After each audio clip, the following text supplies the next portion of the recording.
then on top of that, the great self-sacrifice when you see someone come to him when his father died. Imagine when your father's died and someone comes up to you from Syria. He sees you. He says, what's your name? He says, Hussein.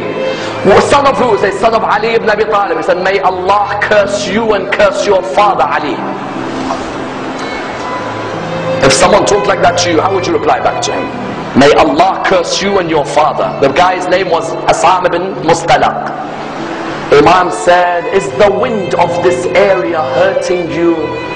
Or maybe you've had a disagreement with your wife. Is there a shelter for you to stay in? Or has no one provided you with clothing?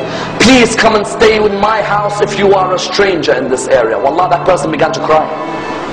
He said, Aba Abdullah, I cursed your father in front of you. And this is the way you reply back to me by making your house available for you? He said, this is the family of Rasulullah and the way we treat people. People may come and curse us, but we come back with morals because our grandfather Rasulullah came to perfect the morals of mankind.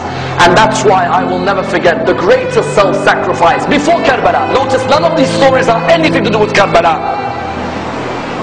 Before Karbala and the battle of Nahrawan, the soldiers who were caught by Ali ibn Abi Talib were standing there.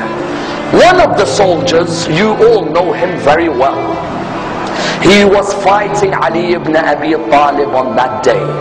He had some rope around his hands. It wasn't too tight, but it was around the hands. Imam al-Hussein was walking past. He saw that soldier.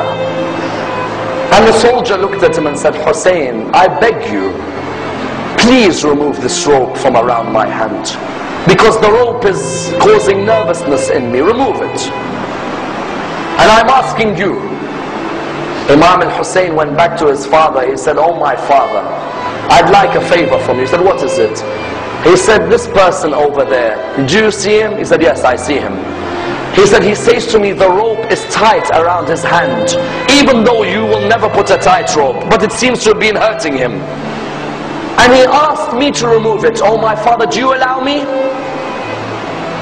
He looked at him and he said, Aba Abdullah, go ahead. Aba Abdullah, why do you want to answer this? He said, Father, when someone asks through me, how can I reject? I don't want the person to be embarrassed. When you realize who this person is, that's when you realize how magnanimous a man this man is. He went back to the person. He said, give me your hands. And he removed the ropes from the hands of Shimr bin Diljoshan.